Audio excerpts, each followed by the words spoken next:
पूर्व पक्षी का कहना था ज्ञान और कर्म के समुच्चय से मोक्ष फल की प्राप्ति होती है, अथवा कर्म से ही मान लेना चाहिए। ज्ञान से तो मुक्ति की प्राप्ति होती है, ऐसा पूर्व पक्षी मानते हैं, लेकिन कर्म भी बीच बीच में जोड़ देते हैं। तो सिद्धांती ने वर्णन कर दिया, ज्ञान और कर्म के समुच्चय से मुक्ति नहीं होती और केवल कर्म से भी मुक्ति की प्राप्ति नहीं होती, बल्कि केवल ज्ञान से ही मुक्ति रूप फल की प्राप्ति होती है। क्योंकि श्रुति कहती है, तमेव विदित्वा अतिमृत्युम एति नान्यः न अन्यः पंथा विद्यते अयनाय। ये श्रुति कहती है, उस परमात्मा को जान करके साधक अति मृत्यु से पार हो जाता है, अतिक्रमण कर जाता है। उस परमात्मा को जानने के लिए यही मार्ग है, ज्ञान मार्ग। ज्ञान मार्ग को छोड़ करके कोई दूसरा मार्ग नहीं है जो परमात्मा की प्राप्ति करा दे। इस प्रकार से इसलिए ज्ञान मोक्ष की प्राप्ति के लिए यही मार्ग है, ब्रह्म ज्ञान मार्ग, राजमार्ग, जिसको राजमार्ग भी बोलते हैं, राज विद्या भी बोलते हैं, राजमार्ग भी बोलते हैं, ब्रह्म ज्ञान भी बोलते हैं, आत्मज्ञान भी बोलते हैं, स्वरूप ज्ञान भी बोलते हैं। ये पर्यायवाची है। राज विद्या, राजमार्ग, ब्रह्म ज्ञान, आत्मज्ञान, स्वरूप ज्ञान, इनको छोड़ करके अन्य कोई दूसरा मार्ग नहीं है परमात्मा की प्राप्ति के लिए। इस प्रकार से वर्णन किया। अब और आगे है उसी का ही वर्णन करते हैं। तो कहते हैं यहाँ पर, तो कहते हैं श्रुति में यहाँ पर यही वर्णन किया, जैसे चर्म से आकाश का वस्त्र अथवा खाल से आकाश को लपेटना संभव नहीं है, उसी प्रकार से अज्ञानियों को मुक्ति होना संभव नहीं है। जब तक अज्ञानी वेदांत की शरण में नहीं जाता है, तब तक अज्ञानी को मोक्ष फल की प्राप्ति नहीं होती। अब वही अज्ञानी जब वेदांत की शरण में चला जाता है, आचार्य की शरण में जाकर के वेदांत का स्वाध्याय कर लेता है, तभी उसकी मृत्यु होती है, तभी उसकी मुक्ति की प्राप्ति हो जाती है। अन्यतः आचार्य के शरण में न जा करके, वेदांत का स्वाध्याय न करके अपने आप ही मुक्ति हो जाए, ऐसा संभव नहीं है। यानी वेदांत रूप जो मार्ग को आशा करना ही पड़ेगी उसकी। इस प्रकार से वर्णन किया। इसलिए केवल ज्ञान से मोक्ष फल की प्राप्ति होती है। श्रुति में भी है, स्मृति में भी, पुराणों में भी वर्णन किया गया है। और जो अनारब्ध पुण्य कर्मों का क्षय भी बिना भोग के प्राप्त नहीं होता, अर्थात जो संचित कोटि के कर्म हैं उनका जब तक प्रारब्ध के रूप में नहीं आएगा, या तो ज्ञान के द्वारा उनका क्षय प्राप्त होता है, जो संचित कोटि के जो कर्म होते हैं उनकी निवृत्ति केवल ज्ञान से अथवा भोग से। अब भोग से तो इतने संचित कोटि कर्म इसलिए समाप्त नहीं हो पाते, अनेक जन्मों से व्यक्ति करता हुआ आ रहा है कर्म, तो इसलिए अब अनेक जन्मों से करता हुआ आ रहा है, जब कर्म है तो मालूम नहीं है कितने कल्पों तक उसको वो भोगना ही पड़ेगी। इसलिए तो क्या फिर उनकी निवृत्ति कैसे होती है? केवल ज्ञान से। केवल ज्ञान से ही संचित कोटि के जो कर्म है निवृत्त हो जाते हैं। ज्ञान में ऐसी योग्यता है, जैसे दर्पण में ऐसी योग्यता है कि प्रतिबिंब दिखला देता है, दीवाल में ऐसी योग्यता नहीं है। उसी प्रकार से ज्ञान में ऐसी योग्यता है कि संचित कोटि कर्मों को वो निवृत्त कर देता है। इस प्रकार से अब उसी को और आगे वर्णन करते हैं कि यथा पूर्व उपात्तानां दुरितानां अनारब्ध फलानां संभवस् तथा पुण्यानाम अपि अनारब्ध फलानाम स्यात् संभवा। जैसे पूर्व के द्वारा, पूर्व उपात्य यानी पूर्व में गृहीत, उपात्य गृहीत दुरितों का, जो दुरित यानी पाप वाले कर्म हैं, जो आरब्ध नहीं हुए, प्रारंभ नहीं हुए, फल देने के लिए प्रारंभ नहीं है, संचित कोटि कर्म जो पूर्व जन्मों में पाप वाले कर्म किए थे वे संचित कोटि में हैं। यथा जिस प्रकार से, तथा उसी प्रकार से पुण्य कर्म भी जो अनारब्ध नहीं हो, फल देने के लिए उन्मुख नहीं हुए, ऐसे वो फल देने के लिए उन्मुख नहीं हुए, ऐसे पुण्य वाले कर्म भी संचित कोटि में रहते हैं, बने ही रहते हैं। यानी पाप वाले कर्म और पुण्य वाले कर्म जो फल देने के लिए उन्मुख नहीं हुए, ऐसे जो पाप पुण्य वाले कर्म संचित कोटि में विद्यमान रहते हैं। अब जब तक उनको प्रारब्ध के रूप में नहीं आएंगे, तब तक उनका क्षय होना संभव नहीं है। क्षय तभी होगा पुण्य वाले कर्मों का अथवा पाप वाले कर्मों का जब प्रारब्ध के रूप में भोग उत्पन्न होगा, है ना। भोग प्रारब्ध के रूप में भोग उत्पन्न होगा तभी उनका क्षय संभव है, अथवा प्रायश्चित के माध्यम आदि से भी उनका क्षय संभव है। लेकिन प्रायश्चित के माध्यम से पुण्य कर्मों का क्षय नहीं होता है। प्रायश्चित के माध्यम से तो पाप कर्मों का तो क्षय हो जाता है, लेकिन पुण्य कर्मों का क्षय नहीं होता प्रायश्चित से। इसलिए पुण्य कर्मों का फल तो भोग के द्वारा ही क्षय होता है, अथवा ज्ञान के द्वारा होगा। इस प्रकार से अब और उसी को आ कहते हैं, ततः तेषां च देहांतरम अकृत्वा क्षय अनुपत्तौ मोक्ष अनुपत्ति तेषां पुण्य कर्मणां फलम पाप कर्मणां फलम संचित कोटिनां कर्मणां फलम। संचित कोटि के द्वारा एक श्लोक आया था, यदः चर्मवद आकाशम वेष्टयिष्यन्ति मानवः तदः देवम अभिज्ञाये दुःखस्य अंतो भविष्यति। है जैसे चर्म के समान, चर्म से जैसे आकाश को वेष्टन करना चाहते हैं मनुष्यगण चर्म के द्वारा आकाश को लपेटना चाहते हैं, उसी प्रकार से देव को न जान करके दुख का अंत करना चाहते हैं मनुष्य, देवरूप परमात्मा को न जानकर। श्लोक है, ऐसे चर्म से आकाश को लपेटना चाहते हैं, चर्म के द्वारा आकाश को बांधना चाहते हैं, उसी प्रकार से देव को न जान करके मुक्ति को प्राप्त करना चाहते हैं, दुख का अंत चाहते हैं। जैसे चर्म के द्वारा खाल के द्वारा आकाश नहीं लपेटा जा सकता है, उसी प्रकार से देव को न जान करके दुख का अंत नहीं हो सकता, है ना। ये श्रुति है। अच्छा, ये श्रुति को अर्थ से अनुबदती, अर्थापत्ति प्रमाण के द्वारा, है ना, अर्थ से सीधा सीधा ले लिया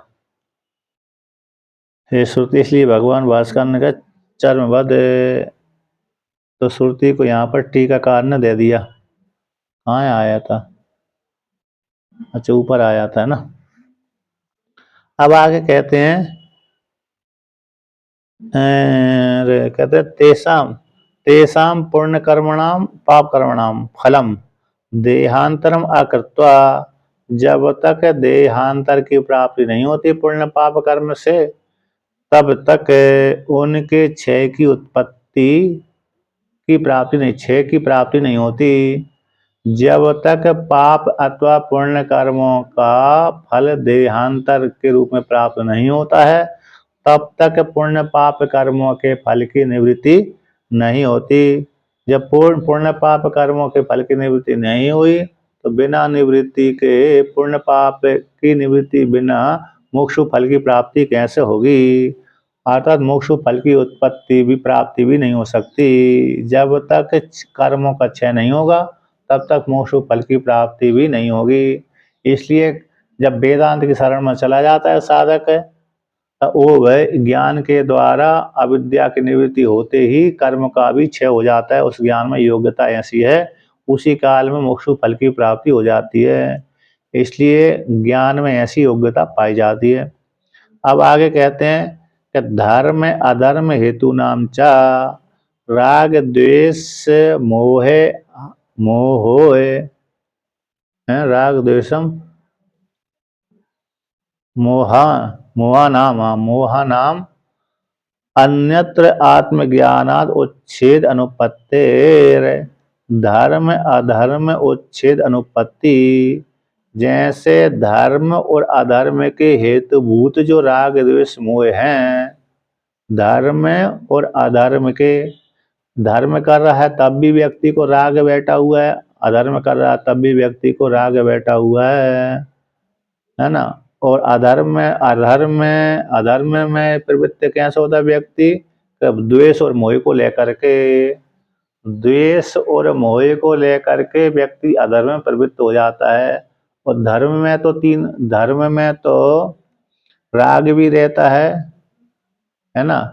अधर्म में तो द्वेष और मोह के कारण प्रवृत्त होता है, किन और राग से भी प्रवृत्त होता है, यानी अधर्म में राग से ही प्रवृत्त होता है, अधर्म में द्वेष से ही प्रवृत्त होता है, अधर्म में और मोह से भी प्रवृत्त होता है, अधर्म में। राग द्वेष मोह इन तीनों हेतुओं के कारण किस में प्रवृत्त होता है, अधर्म में। किंतु धर्म में राग से प्रवृत्त होता है, धर्म में है ना।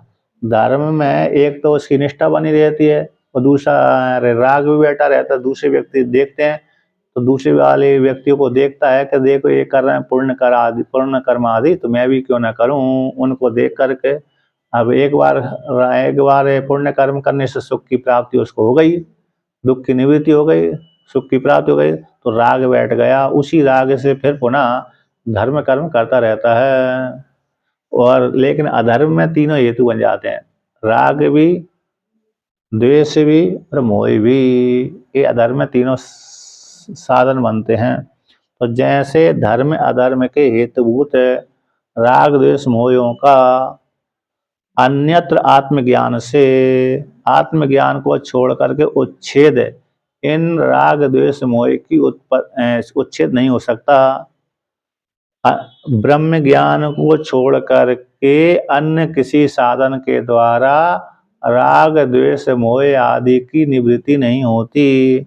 जब राग द्वेष मोह आदि की निवृत्ति ब्रह्म ज्ञान को छोड़कर किसी दूसरे साधन से नहीं हुई, तब उनके राग द्वेष मोह की निवृत्ति न होने पर धर्म और अधर्म का उच्छेद की भी उत्पत्ति नहीं हो सकती। एवं धर्म और अधर्म का भी नाश नहीं हो सकता जब तक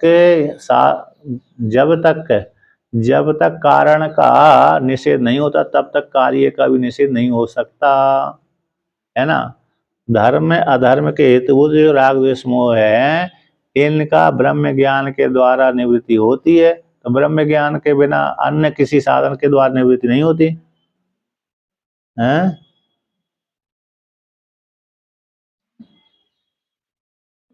नहीं, हाँ क्षण इसमें वैराग्य की भावना और सांसारिक जो सुखों में है ना, मिथ्यात्व का ज्ञान नहीं होगा। तो दुखमय नहीं जानेगा, सांसारिक सुखों को दुखमय नहीं जानेगा, तब तक वो वैराग्य की भावना भी नहीं होगी, तब तक उनसे मोह भी नहीं छूटेगा सुखों में। इसलिए तो सुख में जो मोह आदि होता है, मोह के कारण व्यक्ति धर्म आदि कर्म करता है। तो इसलिए तो पहले जो धर्म अधर्म के हेतु होते सुख दुख मोह है, राग द्वेष मोह है, इनकी निवृत्ति केवल आत्मज्ञान से होती है। तो आत्मज्ञान जब तक नहीं होगा तब तक इनकी निवृत्ति नहीं हुई। अब इनकी निवृत्ति नहीं हुई तो फिर धर्म अधर्म की निवृत्ति कैसे होगी। और धर्म अधर्म की निवृत्ति नहीं हुई तो फिर धर्म अधर्म से व्यक्ति को प्रारब्ध प्राप्त होता रहता है, सुख अथवा दुख वाले कर्म फल प्राप्त होते रहते हैं। उनके भोगने के लिए वो अनेक जन्मांतर में जाता रहता है, जन्म जन्म को ग्रहण करता रहता है जीवात्मा। अब आगे कहते हैं, आगे वर्णन करते हैं, क्या करते हैं, कहते हैं धर्मणे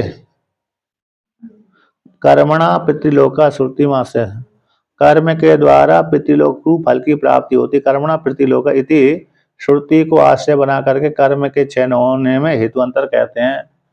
कर्मणा पितृलोक विद्या देवलोक पुत्रेण यह लोका, कर्म के द्वारा पितृलोक फल की प्राप्ति होती है, कर्म के द्वारा पितृलोक को जीत लेता है, विद्या के द्वारा देवलोक को जीत लेता है, पुत्र के द्वारा पृथ्वी लोक को जीत लेता है। व्यक्ति जब उत्पन्न होता है तो 3 ऋणों से युक्त हो जाता है, पितृ ऋण, देव ऋण और ऋषि ऋण, है ना। पितृ ऋण, देव ऋण, ऋषि ऋण। जब बालक पैदा होगा तब 3 ऋण उसके ऊपर अपने आप ही लग जाते हैं वर्ण आश्रम को लेकर के, वर्ण को लेकर के। तो पहला अरे ऋषि ऋण, दूसरा अरे देव ऋण। पहला ऋषि ऋण हो गया, फिर पितृ ऋण हो गया, फिर देव ऋण हो गया। तो पितृ ऋण जो ऋषि ऋण है स्वाध्याय के द्वारा निवृत्त कर देता है। स्वाध्याय कर लिया, वेदांत का स्वाध्याय मतलब गुरुकुल में चला गया, अध्ययन कर लिया तो ऋषि ऋण से मुक्त हो जाता है। पितृ ऋण, तो पितृ ऋण से ऋण कब हो जाता है, विवाह आदि कर लेता है, संतान पैदा कर देता है, तो पितृ ऋण से ऋण हो गया। देव ऋण, अब देवताओं की उपासना कर ली तो देव ऋण से मुक्त हो गया। अब कहते हैं पितृलोक कब जीतता है, कर्म के द्वारा पितृलोक जीत लेता है, पुत्र उत्पन्न करके पृथ्वीलोक को जीत लेता है, उपासना के द्वारा देवलोक को जीत लेता है। इसलिए तो पितृलोक को कर्म के द्वारा पितृलोक जीतता है, ऐसे श्रुति को आश्रय करके कर्म के क्षय न होने में हेतु अंतर कहते हैं। क्या कहते हैं कि नित्यानाम च कर्मणाम पूर्ण लोक फल श्रुतेर वर्णा वर्णा आश्रमाश्च स्वकर्म निष्ठा इत्यादि स्मृतिश्च कर्म क्षय अनुपत्ति। नित्य कर्मों का पूर्ण लोक फल की प्राप्ति होती है। नित्य कर्म में सिद्धांत के अनुसार पूर्ण जो कर्म है, नित्य कर्म है, उन नित्य कर्मों से पूर्ण लोक फल की प्राप्ति होती है। तो पूर्ण लोक फल की प्राप्ति कौन सी हो गई कि कर्म के द्वारा, नित्य कर्म के द्वारा, नित्य जो कर्म है, पूर्ण वाले नित्य कर्म है, उनके द्वारा पितृलोक फल की प्राप्ति हो जाती है। कर्मणा पितृलोका जय्या, जे कर्म के द्वारा पितृलोक को जीत लेता है, जीतना चाहिए, है ना।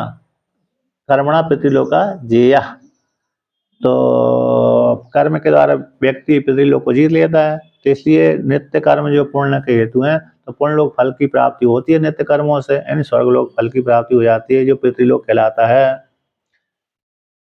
इस प्रकार से, तो जब इस प्रकार से कर्म के द्वारा पितृलोक फल की प्राप्ति हो गई तो फिर कर्म का क्षय हुआ ही नहीं, क्षय नहीं हुआ तो फिर पुनः लोकांतर फल की प्राप्ति हो जाती है। इसलिए मुक्ति कैसे होगी, कहते वो आपस्तम स्मृति भी है, गौतम स्मृति, आपस्तम स्मृति, अन्न अन्न स्मृति में ये आता है। हाँ, इस धर्म सूत्र मतलब स्मृति कोटि में जाता है। श्रुति धर्म, तो धर्म सूत्र है, अरे इसमें आपस्तंभ में भी आता है, आपस्तंभ स्मृति धर्म सूत्र आती है। ये वाक्य है ना, कईयों का है, लिया गया है। अरे दूसरी किसी पुस्तक में अरे गौतम धर्म सूत्र कह दिया, किसी में आपस्तंभ स्मृति कह दिया, किसी में कोश कह दिया। तो प्राय करके धर्म सूत्र श्रोत्र सूत्र आते ना, तो ये कई प्रकार के गृह्य सूक्त है, गृह्य सूक्त है। तो इन सूत्रों, ये सारे मिले जुले रहते हैं, क्योंकि सभी में ये नियम बतलाए गए हैं सारे कि गृहस्थ आश्रम में क्या करना चाहिए, वानप्रस्थ में क्या करना चाहिए, ब्रह्मचर्य आश्रम में क्या करना चाहिए, संन्यास आश्रम में क्या करना चाहिए। तो सभी आश्रमों का वर्णन किया गया, क्योंकि पहले जो कर्मकांड का नियम आता था, व्यक्तियों को कर्म करने का अधिकार कहाँ से प्राप्त होता है, इन्हीं सूत्रों के माध्यम से प्राप्त होता है। श्रुति में तो संक्षेप रूप से आता है, लेकिन भाई ये ऋषियों ने गृह सूत्र धर्म सूत्र बना दिए, तो नियम सूत्र हैं, इनको बोलते हैं नियम सूत्र। आप इस प्रकार से जीवन यापन करो, ऐसा कर्म करते हुए अपना जीवन व्यतीत करो। तो जो गृह सूत्र, श्रोत्र सूत्र, स्मृति आदि नियम सूत्र कहलाते हैं, नियम विधि, इस प्रकार से कर्म करो। इसलिए यहाँ पर है गौतम धर्म सूत्र मान लो, चाहे आपस्तम स्मृति मान लो, सभी में आता है। तो वर्ण और आश्रम, वर्ण है ब्राह्मण क्षत्रिय वैश्य शूद्र, 4 वर्ण हो गए। आश्रम ब्रह्मचर्य आश्रम, गृहस्थ आश्रम, वानप्रस्थ आश्रम, संन्यास आश्रम। ये 100 कर्म निष्ठा, जो व्यक्ति जिस वर्ण में है, जिस आश्रम में, अपने अपने वर्ण आश्रम में निष्ठा रखता हुआ अपने अपने कर्मों का सेवन करे। जो है ना, जो व्यक्ति जिस वर्ण में है और जिस आश्रम में है, तो वर्ण को लेकर के और आश्रम को लेकर के उनमें निष्ठा बनाता हुआ, वर्ण आश्रम में निष्ठा बनाता हुआ। अब वर्ण आश्रम में निष्ठा तो बनाता है व्यक्ति कि मैं इस वर्ण वाला हूँ, आश्रम वाला हूँ, लेकिन कर्म नहीं करता। बहुत से व्यक्ति कर्म करते हैं, बहुत से व्यक्ति नहीं करते, है ना। बहुत से व्यक्ति कर्म करते हैं, बहुत से व्यक्ति कर्म नहीं करते। कभी कभी अरे जो कथाकार भी कहते हैं ना, कथाकार भी वर्ण आश्रम का खंडन कर देते हैं। वर्ण और आश्रम का एक करने के लिए कहते हैं, वर्ण आश्रम का खंडन कर देते हैं, करते हैं ना बहुत जगह, देखा है, कई लोगों को देखा, सुना है मैंने। तो कहते हैं आप हैं, वो गलत है। हाँ, आप धार्मिक कार्य करो, साथ साथ मिलकर कार्य करो, लेकिन वर्ण आश्रम का यार ये खंडन कर दिया तो वर्ण संकरता जाएगी, और वर्ण संकरता जाने से दोष आते हैं। ऐसा है। ये जगन्नाथपुरी के शंकराचार्य विशेष रूप से वर्णन करते हैं, भाई जाति जन्म से ही होती है, वो आप कर्म से नहीं मान सकते, कर्म से शुरू में शुरू जात जाति मतलब वही वर्ण को ही जाति कहते हैं, वर्ण को ही श्रुति में आता है, स्मृति।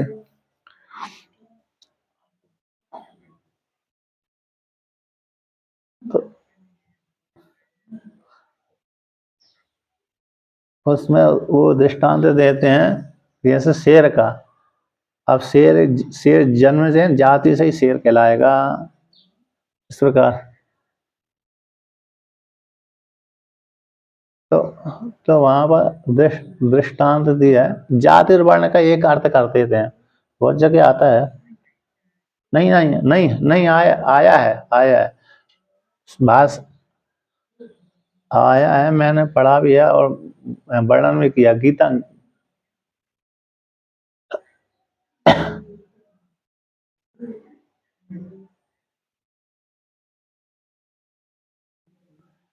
चलिए, तो यहाँ पर है,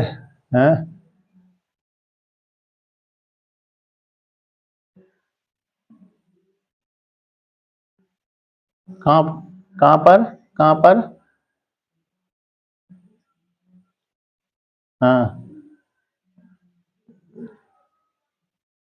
अच्छा अच्छा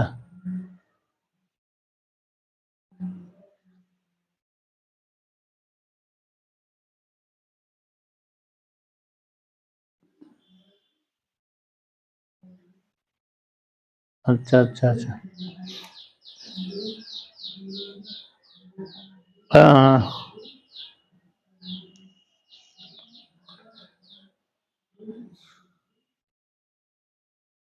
चलिए यहाँ पर तो आगे चलते हैं, है कि नहीं?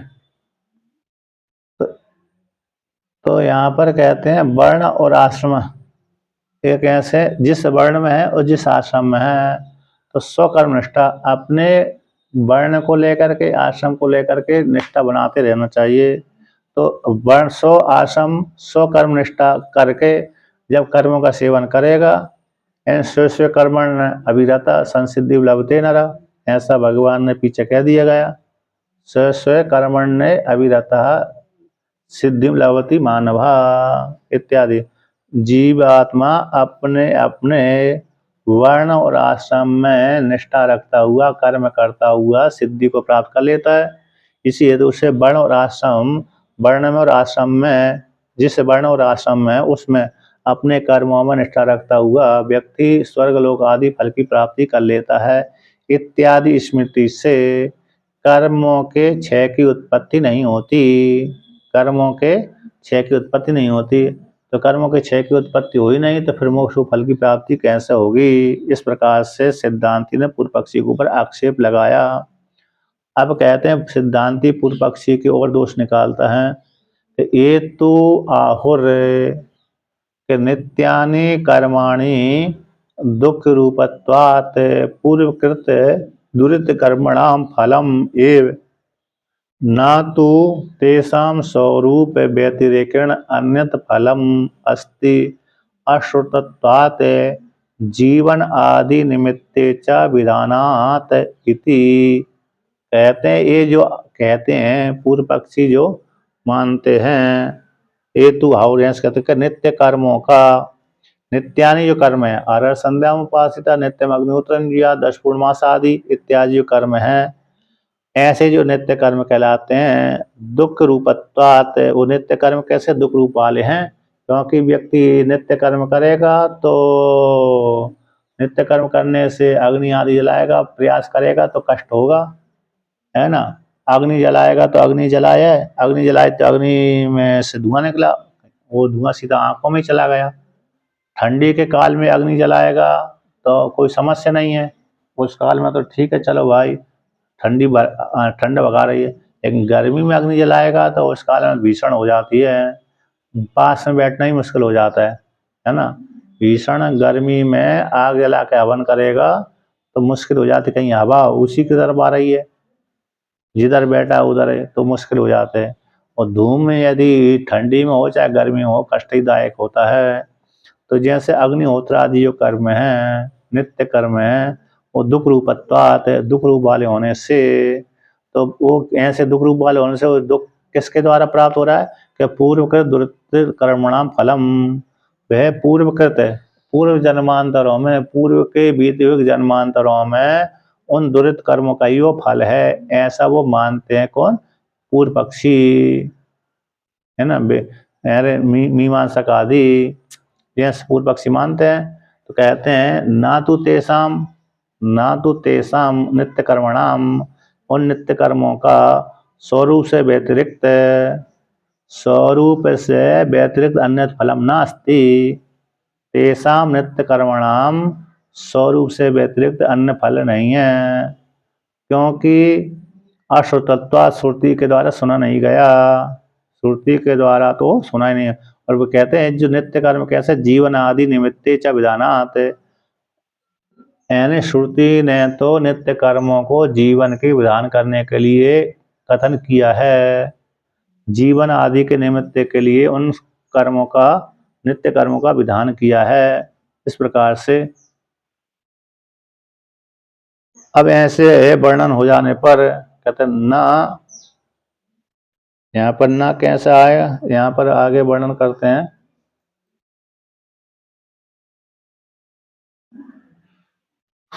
तो स्मृति वर्ण यानी यहाँ पर यत्तु अनायास, यत्तु पे आया ना, के यत्तु कहाँ पर आया, ये तू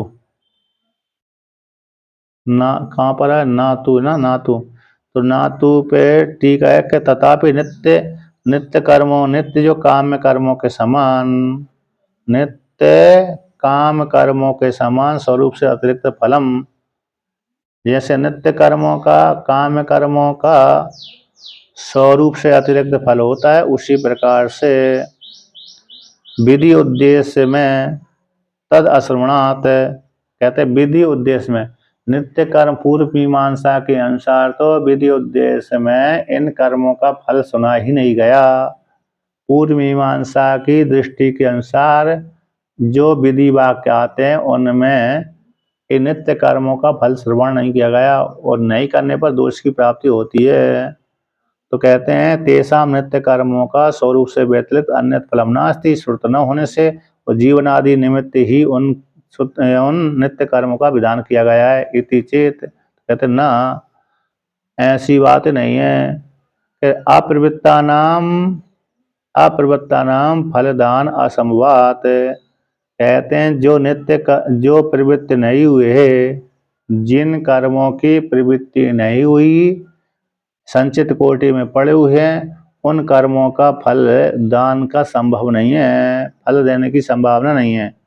अर्थात जो पूर्व पक्षी मानता है कि पूर्व के दुरितों का ही फल है कि नित्य कर्म के सेवन करने से दुख आयासु जो फल है वो पूर्व में जो संचित कोटि के पड़े हुए पाप कर्मों का फल है। तो कहते सिद्धांति कहता है ये ऐसा जो मानते हैं वो ठीक नहीं है। जो अप्रवृत्त संचित कोटि में पड़े हुए जो पुण्य पाप वाले कर्म हैं, उन पाप वाले कर्मों का फल दान में संभावना नहीं है, प्रवृत्त नहीं हुए। इन संचित कोटि वाले कर्मों में, संचित कोटि में पड़े हुए उन कर्मों का फल ये संभव नहीं है कि दुख रूप दुख देना। अब आगे कहते हैं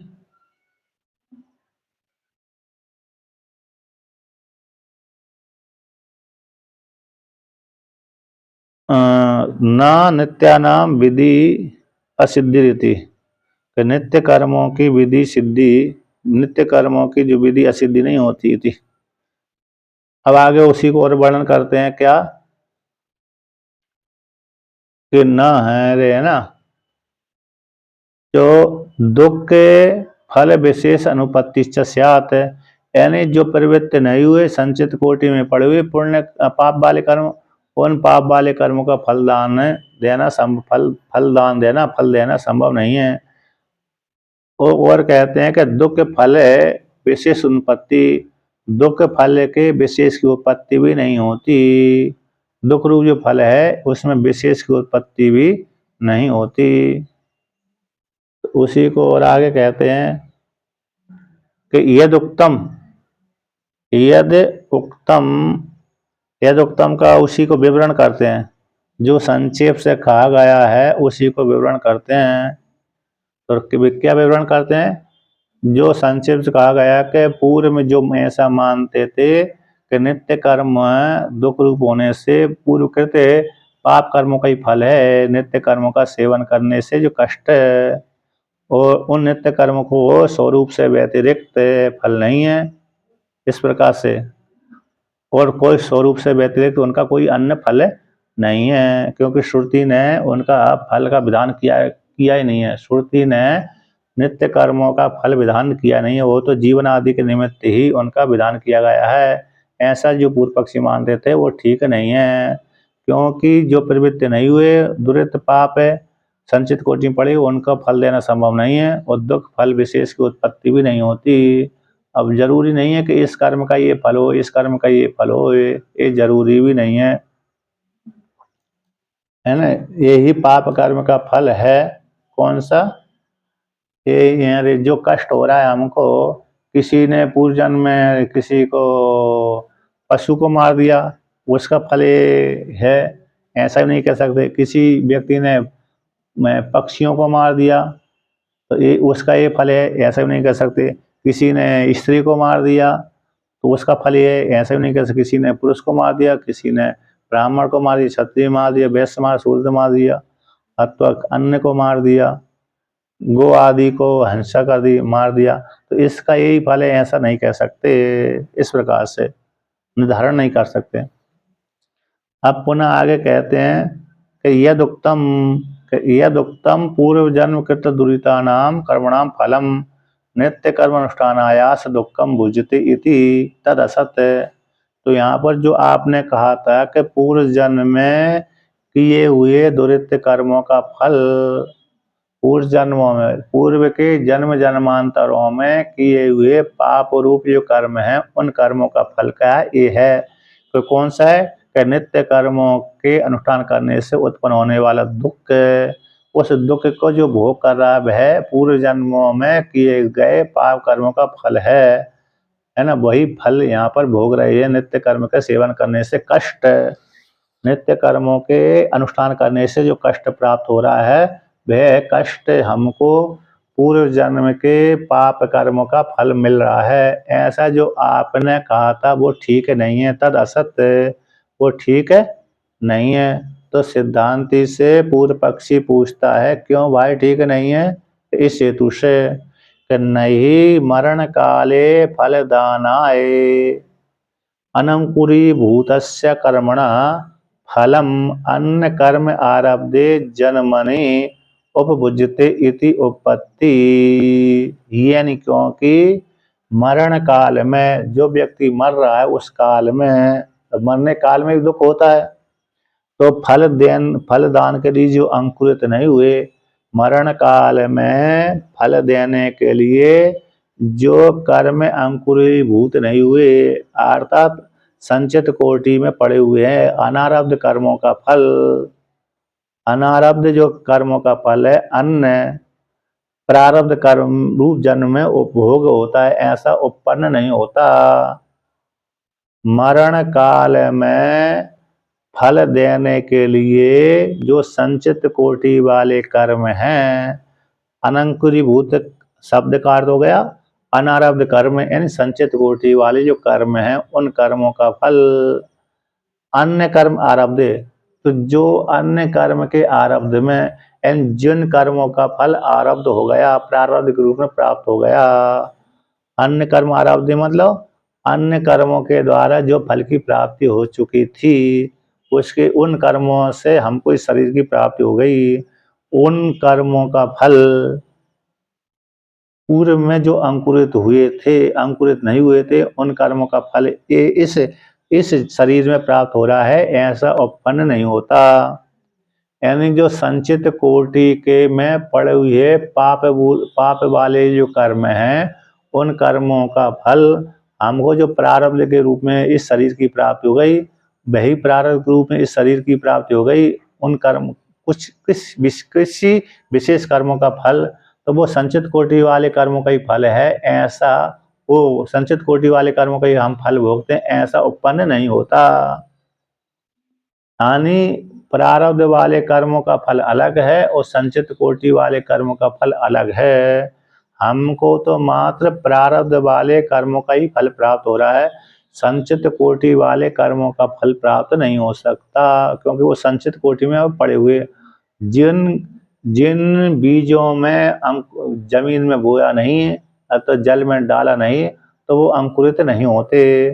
जिन बीजों को हम जल में डालें अथवा जमीन में बपन कर दें, जिन बीजों को हम जमीन में बपन कर दें, बो दें, तभी वो अंकुरित होंगे, अथवा जल में डाल देंगे तो अंकुरित हो जाएंगे, है ना। किंतु जिन बीजों को हमने जल में भी नहीं डाला और जमीन में भी उनको बोया नहीं, तो वो उनमें अंकुरित नहीं होता, अंकुरण नहीं फूटता, है ना। सामान्य आलू आदि में तो फूट जाता, आलू आदि में तो मौसम के अनुसार है ना, अपने आप ही फूट, अपने आप ही। आलू है, अदरक है, आलू अदरक दोनों में और अरबी आदि में, मतलब इनमें ऐसी इनमें अपने आप ही इनका वो मौसम रहता है, मतलब इस काल में अपने आप ही अंकुरित दे देते हैं। लेकिन प्राय करके गेहूं चना आदि हैं, इनमें जब तक जमीन में गड़ाएंगे नहीं, बोएंगे नहीं, तब तक अंकुरित नहीं होंगे, अथवा जल में नहीं डालेंगे तब तक अंकुरित नहीं होंगे, या फिर सड़ जाएंगे, नष्ट भ्रष्ट हो जाएंगे बहुत काल के बाद, लेकिन अंकुरित नहीं होते। अब बहुत से बीज हैं, बहुत से ऐसे बीज पाए जाते हैं जो 12 साल के बाद ही फल देते हैं, अंकुरित होते नहीं, जमीन में पड़े रहने पर भी, जमीन में पड़े रहने पर भी वो अंकुरित नहीं होते, 12 साल के बाद ही फल देते हैं, फूल अंकुरित होते हैं। जैसे मसूर है, मसूर को जमीन में बो दो, जमीन में पूरी बरसात निकल जाए लेकिन होगी पैदा नहीं होगी वो।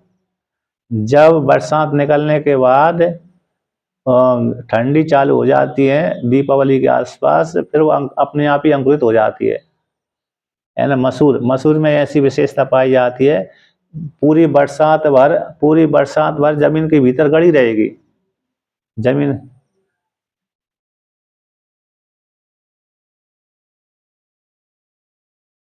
है। हाँ है, है क्या। हाँ, अच्छा अच्छा अच्छा। हाँ, तो मसूर में ये विशेषता है, क्योंकि मसूर के विषय में मेरे को जानकारी थी। अच्छा अच्छा अच्छा। लेकिन महात्मा लोग इसको कम खाते हैं, मसूर की दाल को। महात्मा लोग मसूर की दाल को, उड़द की दाल को, ये दोनों को आश्रमों में कम सेवन करते हैं। उड़द की दाल,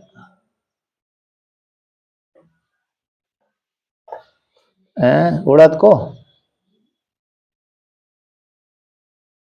अच्छा, नहीं नहीं, सामान्य व्यक्ति खूब खाते हैं, महात्मा लोग हिल नहीं खाते कि बुद्धि नाशक हो जाती है, बुद्धि उसमें ऐसा आरोप कर दिया गया है कि बुद्धि नाश करती है उड़द की दाल। और मसूर की दाल में भी ऐसा कोई दोष विशेष का आरोपण करने से अरे वो नहीं खाते हैं। किसकी हार्ट।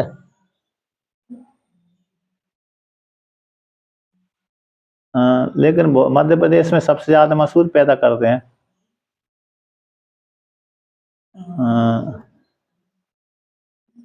मासा शब्द तो है, मतलब बुद्धि नाशक होता है, बुद्धि को ठप्प करती है, उसमें कोई विशेष पाए, जैसे श्री हर्ष होंगे ना, श्री हर्ष जी को जब बहुत बुद्धि थी, उसकी माता उसको यारे गरम गरम रोटी और दाल, मूंग की दाल खिलाती थी, बहुत बुद्धि बढ़ गई। अब जो ग्रंथ लिखता था सुबह लिखता था, रात को नष्ट कर देता था। किसी महात्मा ने, उसकी माता गई महात्मा के पास में, महाराज ये मेरा पुत्र दिन को लिखता रात को नष्ट कर देता है, रोजी रोटी कैसे चलेगी? तो उन्होंने कहा तुम क्या खिलाती हो? कह रहे मैं गरम गरम रोटी और मूंग की दाल खिलाती हूँ। तो उन्होंने कहा रात को दही खिलाना, उड़द की दाल खिलाना, बासी रोटी खिलाना, तो ऐसा करना, फिर तुम्हारा लड़के की बुद्धि ठीक हो जाएगी। तो जैसा उसने रात को दही खिलाती रहती थी, मूंग की दाल के स्थान पर उड़द की दाल बना दिया, और रोटी भी ठंडी आदि खिला। तो कुछ दिनों के बाद बुद्धि ठप हो गई, उसकी कमजोर हो गई। फिर जो लिखता था, फिर रात को, दिन को लिखता था, रात को काटता नहीं था। फिर बाद में 1 आध 2 महीने के बाद फिर महात्मा आ गए कि तुम्हारा पुत्र कैसा कार्य करता है, कि अब अच्छा लग रहा है। तो फिर उस महात्मा ने कहा अब दोबारा कि जैसे पहले खिलाती थी वैसे खिलाते रहना, नहीं तो पूरी बुद्धि ठप हो जाएगी, है कि नहीं? फिर पुनः उसने चालू किया मूंग की दाल खिलाना और गरम गरम रोटी मूंग की दाल। तो इसलिए मूंग की दाल बुद्धि वर्धक होती है, सुपाच्य भी होती है, इसलिए। आप खाते हो नहीं खाते मूंग की दाल? खाते हैं। बीच बीच में नहीं, बीच बीच में अरे उड़द की दाल भी खा लेते हैं।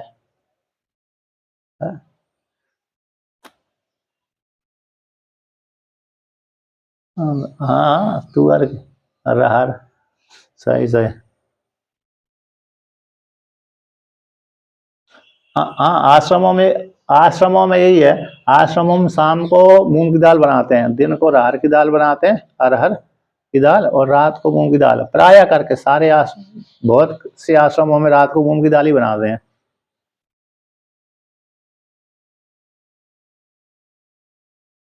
नहीं नहीं, निषेध नहीं है, मतलब सभी के लिए, बहुत महात्मा लोग नहीं खाते, है क्या?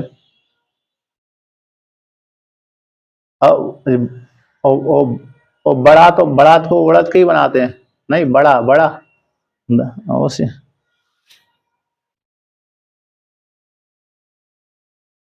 तो दही बड़ा तो उसी को बना खाते हैं।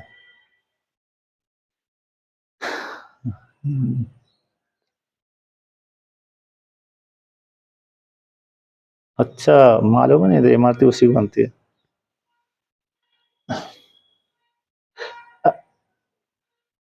देखिए अब आगे कहते हैं, तो कहते हैं ऐसा, जो आपका मानना था कि पूर्व जन्मों में जो कर्म दुरित वाले पाप कर्म थे, उन कर्मों का फल कौन है? नित्य कर्म के अनुष्ठान से उत्पन्न होने वाला दुख है, वो दुख का उपभोग किया जाता है, वो पूर्व जन्म के द्वारा जो पाप कर्म का फल। ऐसा जो आपका मानना था, जो अंकुरित नहीं हुए थे उनका ही फल उपभोग कर रहा है, नित्य कर्मों का सेवन करने से उत्पन्न होने वाला दुख है, वही दुख का सेवन हो रहा है, पूरे कर्मों के पाप वाले कर्मों का फल। ऐसा जो आपका मानना था वो ठीक नहीं है, तद असत।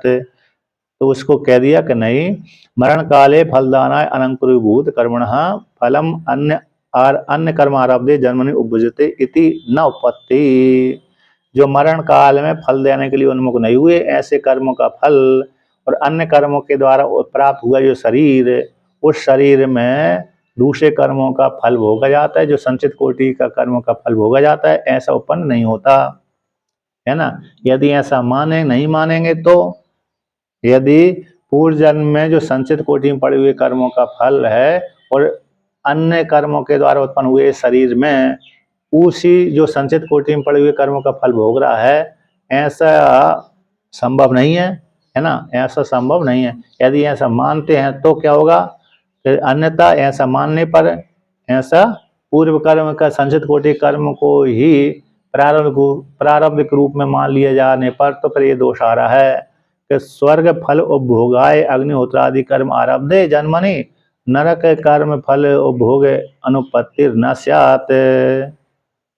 तो कहते हैं स्वर्गलोक फल के लिए, स्वर्ग फल उपभोग के लिए अग्निहोत्र आदि कर्म किए थे व्यक्ति ने, अब उससे उस जन्म में, कहते हैं स्वर्ग फल के उपभोग के लिए अग्निहोत्र आदि कर्म कर्म किए थे, उन कर्मों के द्वारा जीवात्मा को देव देह की प्राप्ति हो गई। तो कर्म आरब्ध वाले जन्म में स्वर्गलोक फल उपभोग के लिए अग्निहोत्र आदि कर्म के आरब्ध किए जाने वाले जन्म में, यानी उन कर्मों के द्वारा उसको देव योनि की प्राप्ति हो गई। अब देव योनि की प्राप्ति हो जाने वाले उस शरीर में नरक कर्म के फल का उपभोग की आपत्ति नहीं होगी, ऐसी बात नहीं है, आता उसमें होने लगेगी। यदि ऐसा मानेंगे तो, यदि ऐसा मानेंगे तो देव योनि में भी दुख की प्राप्ति होने लगेगी, जबकि देव योनि में तो दुख की प्राप्ति होती नहीं है। तो यहाँ से नरक कर्म के फल के उपभोग की आपत्ति, अनुपत्ति है ना, उत्पत्ति नहीं होगी, ऐसी बात नहीं है, अर्थात होने लगेगी। यदि ऐसा मानते हैं तो कैसा मानते हैं कि संचित कोटि के कर्मों में, संचित कोटि के जो कर्म हैं उन कर्मों को जो आरब्ध हुए नहीं है और दूसरे कर्मों के द्वारा आरब्ध हुए वाले कर्मों में संचित कोटि के पाप कर्मों का ही फल प्राप्त हो रहा है, ऐसा यदि मानते हैं तो फिर स्वर्ग लोक फल की प्राप्ति के लिए जो कर्म किए थे उनसे देव योनि की प्राप्ति हो गई। अब उसी देव योनि में भी नरक रूप फल की प्राप्ति होने लगेगी, किंतु ऐसा संभव है नहीं है, ठीक है ना। अर्थात देव योनि की प्राप्ति हो जाने पर उस समय नरक संबंधी फल की प्राप्ति नहीं होती, इस प्रकार से जान लेना चाहिए। तो जन्मनि शब्द का अर्थ देव देह में, देव देह में, इन स्वर्ग में भी नरक फल का उपभोग की प्राप्ति होने लगेगी। अनुपत्ति का उपपत्ति यानी आपत्ति नहीं होगी, ऐसी बात नहीं है। दो नए भाव के बोधक होते हैं, तो यहाँ पर है जन्मनि शब्द यहाँ पर देव देह ले लेंगे, देव शरीर में। तो टीकाकार ने अर्थ किया है, दूसरी टीका में, इस टीका में नहीं है ना, दूसरी टीका में आया कि जन्मनि यानी देव देह में, देव योनि में। तो देव योनि में भी क्या हो जाएगा, नरक फल की प्राप्ति होने लगेगी। स्वर्ग लोक में भी नरक फल का उपभोग की प्राप्ति होने लगेगी। यदि आप ऐसा मानेंगे तो, ऐसा मानेंगे तो कैसा मानेंगे कि स्वर्ग लोक जो हमने संचित कोटि में पड़े हुए कर्मों का भी फल, यदि वो दूसरे कर्मों से जो प्रारब्ध रूप कर्म का फल प्राप्त हो रहा है हमको, तो प्रारब्ध रूप में जो हमको ये शरीर प्राप्त होगा, ये शरीर में जो कष्ट हो रहा है वो हमको संचित कोटि में जो पड़ी हुई उन कर्मों का फल है, ऐसा यदि मानते हैं तो फिर स्वर्ग लोक के लिए कर्म किए थे उसी में ही पाप वाले कर्मों का फल प्राप्त होने लगेगा, ऐसी आपत्ति आ जाएगी। किंतु ऐसा होता नहीं है। स्वर्ग लोक के लिए है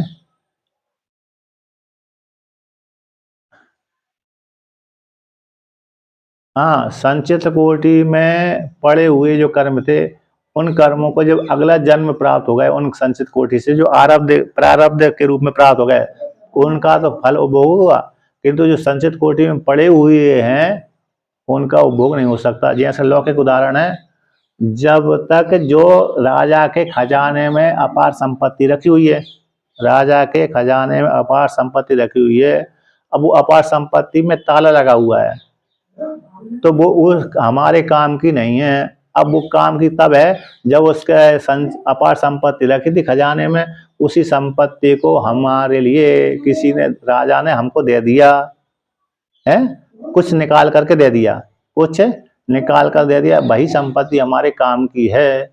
जब तक राजा ने हमको निकाल करके नहीं दिया वेतन के रूप में, जैसे सरकार ने ड्यूटी करने वालों के लिए वेतन के रूप में जब तक जितने भी वेतन है उनकी नहीं दी, तब तक सरकार के पास में रखी हुई संपत्ति उन अधिकारियों के काम की नहीं रहती है, बिल्कुल भी नहीं रहती है। तब तक नौकरी करते रहो पर भली शोर मचाते रहो। कभी कभी सरकार 2-2 महीने में देती ना अरे पैसा रुपया, तो फिर शोर मचाते रहते हैं हमको वेतन दो वेतन दो, और कभी कभी तो 3 महीना तक तो किसी का किया है कि नहीं किया, किसी का 3 महीने के बाद वेतन दी हो सरकार ने, ऐसा 1 महीने 1.5 में है कभी कभी। हाँ। अच्छा अच्छा। अच्छा अच्छा। अच्छा अच्छा।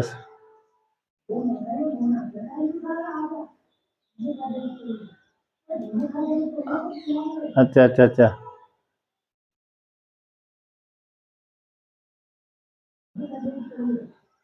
हाँ हाँ। अच्छा अच्छा। अच्छा अच्छा।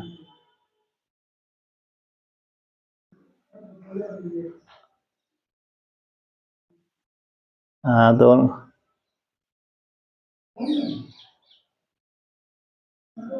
हाँ दे और क्या, शोर मचाना पड़ेगा उनको, नहीं मचाएंगे तो देंगे नहीं सरकार भी। हाँ। तो इस प्रकार से तो यही है।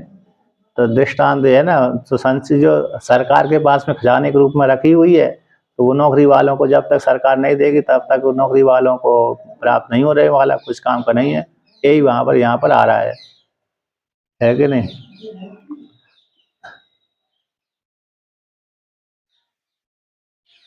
हाँ।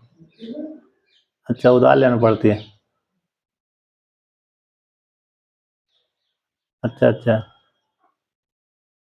यानी अधिकारी लोग।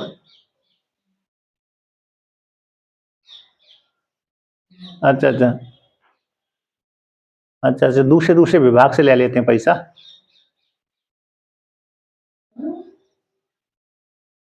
अच्छा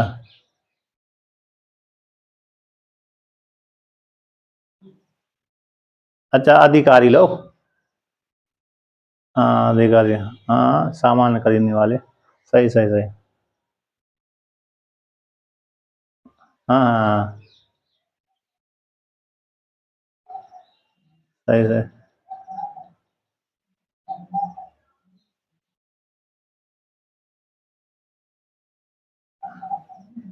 हाँ हाँ, सही सही सही।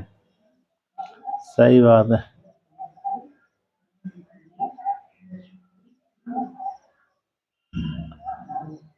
हाँ।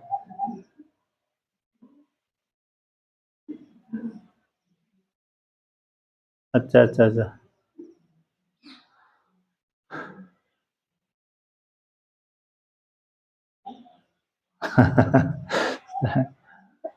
हाँ, और कर तो इस प्रकार से यहाँ पर वर्णन किया है ना। कहते तस्य दुरिते दुखे विशेष परत्व अनुपत्ति, तो कहते दस तस्य, जो अप्रवृत्ति वाले कर्मों का, है ना, तस्य यानी अप्रवृत्ति वाले कर्मों का, एदोक्तम दुख फल विशेष अनुपत्ति स्याद तदुपायति, दुख के फल के विशेष की उत्पत्ति न होने से उसको उत्पन्न कर दे, तस्य उसका, यानी जो दुख फल है उसका, और दुरित इन नित्य कर्मों से उत्पन्न होने वाले आयासु दुख का, और दुरित से दुरित इन पाप कर्म का फल दुख है। तो इसी दुरित का जो दुख रूप विशेष फल है उसमें विशेष उत्पत्ति नहीं होती। इन नित्य कर्मों में से उत्पन्न होने वाला आयासु दुख और दुरित से उत्पन्न होने वाला दुख में कोई विशेष उत्पत्ति नहीं होती। तो इस प्रकार से ऐसा नहीं मान सकते कि दुरित वाले कर्मों का ही फल ये है, नित्य कर्मों का के सेवन करने से वाला, नित्य कर्मों के सेवन करने से पाप जो कष्ट हो रहा है, नित्य कर्मों के सेवन करने से जो कष्ट हो रहा है वह पूर्व के दुरित वाले कर्मों का ही फल है, ऐसा आप नहीं मान सकते। अब आगे का प्रसंग फिर कल वर्णन करते हैं। हाँ।